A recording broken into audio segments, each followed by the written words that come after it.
अब जो आपने डमी सिस्टम पे टेस्टिंग करवाई है, वो डमी सिस्टम जो है वो रियल सिस्टम से बहुत डिफरेंट तो नहीं कर दिया।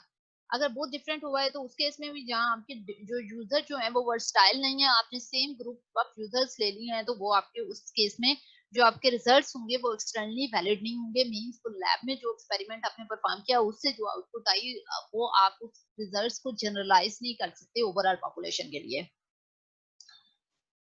इसको एक्सटर्नल वैलिडिटी को हम जनरलाइजेबिलिटी ऑफ एक्सपेरिमेंट भी कह सकते हैं।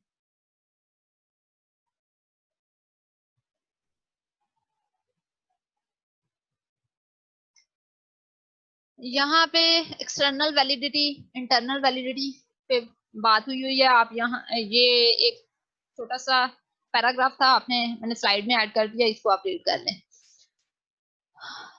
When we conduct experiment, our goal is to demonstrate cause and effect relationship between the independent and dependent variable.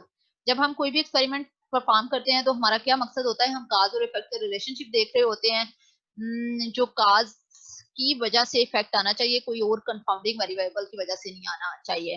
अगर कंफाउंडिंग वेरिएबल की वजह से होता है तो उसको हम इंटरनल वैलिडिटी कहते हैं, और अगर हमारे रिजल्ट्स जो होता है वो जस्ट हम टिपिकल यूजर एक टाइप के यूजर पे परफॉर्म कर लेते हैं और हम उसको जनरलाइज नहीं कर सकते, तो वो एक्सटर्नल वैलिड इनवैलिड होता है। तो ये वो सारी बातें अभी तक जो मैंने की हैं वो इस पैराग्राफ में लिखी होंगी, आपने ये रीड कर लेना है। अच्छा, ये रिलायबिलिटी देख लें, फिर उसके बाद मैं आपकी क्वेश्चनिंग लेती हूँ। रिलायबिलिटी क्या is the relationship between independent and dependent variable repeatable. क्या जो रिजल्ट्स आए हैं, जैसे आप अभी कुछ रिजल्ट्स आप अपने फाइनल ईयर प्रोजेक्ट में कुछ एक्सपेरिमेंट करोगे, रिजल्ट फाइंड आउट करोगे, रिजल्ट्स लेके आओगे, तो मैं पूछूंगी कि आप वो रिजल्ट्स को हम रिपीट कर सकते हैं, क्या आप दोबारा वही एक्सपेरिमेंट परफॉर्म करें तो सेम रिजल्ट्स आएंगे। अगर सेम रिजल्ट नहीं आते तो वो रिलायबल नहीं है। If we ran the experiments again, if our experiment involve only one trial, clicking the menu bar just once, अगर एक दफा क्लिक करके आपने रिजल्ट्स फाइंड आउट कर दिए हैं तो हो सकता है अगली दफा कोई और रिजल्ट्स आए, अगली दफा कोई और रिजल्ट्स आए। तो अगर आपने सिर्फ एक दफा के क्लिक करने की बेस पे आपने रिजल्ट फाइंड आउट कराया है तो आपका एक्सपेरिमेंट रिलायबल नहीं होगा। आपको इस चीज में क्या करना चाहिए, फॉर एग्जाम्पल मैंने 100 दफा क्लिक करके देन उनकी आप एवरेज ले लें, तो वो आपका रिलायबल एक्सपेरिमेंट होता है। इसकी एक एग्जांपल, चलिए पहले मैं आपके क्वेश्चन ऐड कर लेती हूँ। जी पूछें। Who is raising hand.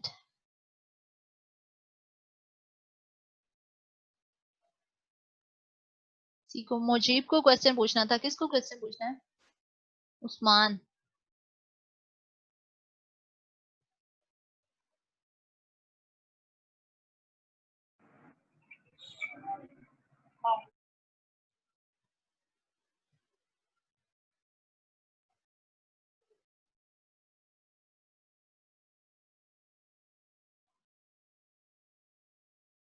Mujib, Usman, आप में से किसी को क्वेश्चन पूछना है? आप हैंड रेज कर तो रहे मैम मुझे क्वेश्चन पूछना था लेकिन क्लियर हो गया मैम, हो। मुझे नहीं पूछना। उस्मान। मैम वो गलती से हैंड ऊपर हो गया था। ओके। अब हमने देखा कि एक्सपेरिमेंट को हमारा जो है वो इंटरनली वैलिड होना चाहिए, एक्सटर्नली वैलिड होना चाहिए और रिलायबल होना चाहिए। इंटरनल वैलिड का क्या मतलब है, कंफाउंडिंग वेरिएबल की वजह से रिजल्ट नहीं आने चाहिए। एक्सटर्नल वेरिएबल वैलिड का क्या मतलब है, जो आपने यूजर से टेस्ट करवाया है वो यूजर आप डिफरेंट कम्युनिटीज में, डिफरेंट बैकग्राउंड के, डिफरेंट एज ग्रुप्स के, डिफरेंट जेंडर के लें, ताकि जो आपके रिजल्ट्स हैं वो जनरलाइज ज्यादा मैक्सिमम हद तक जनरलाइज हो सके। और रिलायबल का क्या मतलब है कि आपके जो रिजल्ट्स आपने एक दफा परफॉर्म किया है, आपके रिजल्ट्स रिपीट हो सकते हो। अगर वो सेम एक्सपेरिमेंट दोबारा परफॉर्म किया जाए, वो रिपीटिंग रिजल्ट्स जो हैं वो आ सकते हैं। उस केस में हम क्या करते हैं, हम एक दफा एक्सपेरिमेंट करके उसकी रिजल्ट, उसकी बेस पे रिजल्ट्स नहीं लिख देते, हम क्या करते हैं इसको बार बार परफॉर्म करते हैं और जो एवरेज आता है उसको मेंशन करते हैं कि हमारी ये आउटपुट आई है। तो एवरेज जो रिजल्ट्स आते हैं वो अगर आप रिपीट करेंगे तो वो आप रिलायबिलिटी ऐड कर लेते हैं। एक एग्जांपल है, example to explain internal validity, external validity and reliability. Two boxes of M&M type candies. candies हैं कोई भी A और B, दो कंपनीज हैं, जैसे कैंडीज के पैक होते हैं, M&M जो होते हैं उनसे कैंडीज के पैक हैं, एक कंपनी है एक कंपनी बी है। हाइपोथेसिस क्या है, number of candies in box A is different than box B. कोई भी हाइपोथेसिस हमने बनाना होता है, देन उसको वैलिड या इनवैलिड करने के लिए हम एक्सपेरिमेंट परफॉर्म करते हैं। कोई हाइपोथेसिस कुछ भी हो सकता है, टोटल रिसर्च ये होती है कि हम एक हाइपोथेसिस बनाते हैं, देन उसको वैलिड या इनवैलिड प्रूव कर देते हैं। उसको प्रूव करने के लिए आपने एक्सपेरिमेंट परफॉर्म कर लिया, आपने फील्ड स्टडी कर लिया, या आपने कोई भी फॉर एग्जांपल सर्वे किया है क्या की। अब यहाँ पे हाइपोथेसिस क्या है, number of candies in box A is different than box B. आपको देखने में ऐसी दूसरा लग रहा होगा, लेकिन कुछ भी आप एक्सपेरिमेंट हाइपोथेसिस बना सकते हैं। अब हमने हाइपोथेसिस बनाया कि दोनों में डिफरेंट होती हैं कैंडीज के number.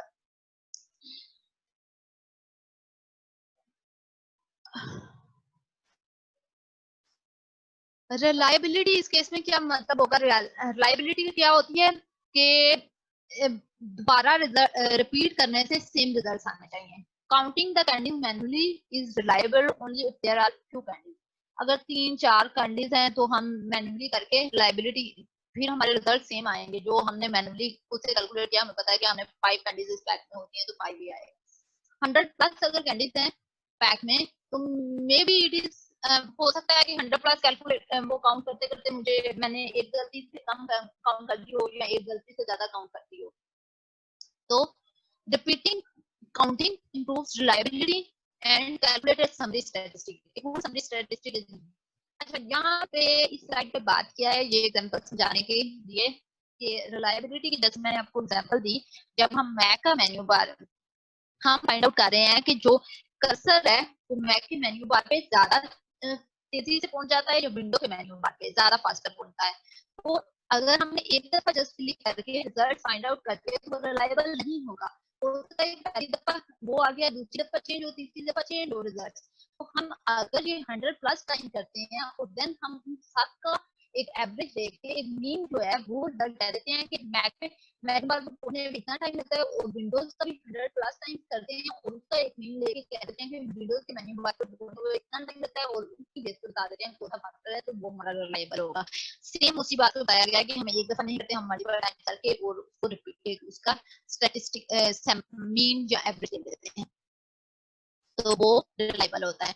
Internal validity, suppose we weight the boxes instead of counting candies। हम कैंडीज को काउंट करने की बजाय उनके वेट ले लेते हैं। वुड द एक्सपेरिमेंट, अगर हम वेट लेते हैं तो एक्सपेरिमेंट क्या इंटरनली वैलिड होगा। अब याद करें, रिमाइंड करें कि इंटरनल वैलिडिटी का मतलब क्या था। इंटरनल वैलिडिटी थी कि किसी, आपने देखना है कि इंडिपेंडेंट वेरिएबल की इफेक्ट कर रहा है, कोई दूसरे फैक्टर्स को इफेक्ट नहीं कर रहे।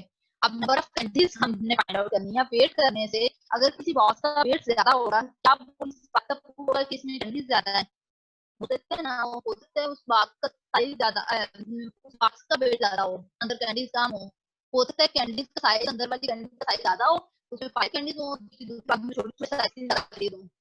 But if the candies in A has different weight than the candies B, for example A में जो है बड़ी बड़ी कैंडीज है, B में छोटी कैंडीज है, but if the boxes themselves have different weight, इसका जो पैकिंग है उसका वेट ज्यादा है, उसकी पैकिंग का वेट कम है, तो ये इंटरनल वैलिड नहीं होगा अगर आप वेट कर लेते हो बॉक्सेस का और उस बेस पे कहते हो कि इसमें कैंडीज ज्यादा है और इसमें कैंडीज कम है।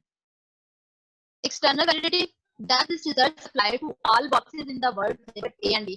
कोई भी कंपनी होती है उसके आपने जो रिजल्ट्स फाइंड आउट किए हैं कि किसमें आपको फाइंड आउट हुआ है कि बी में कैंडीज जो हैं वो ज्यादा होती हैं, नंबर ऑफ कैंडीज ज्यादा होती हैं इसमें, तो क्या ये पूरी वर्ल्ड में इस कंपनी के नाम से जितने भी पैक होंगे वो उन सब पे ये रिजल्ट अप्लाई होते हैं?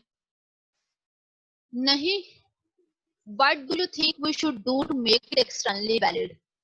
अगर हमने इसको एक्सटर्नली वैलिड करना है तो उसके लिए क्या करना चाहिए, बताएं, कौन बताएगा?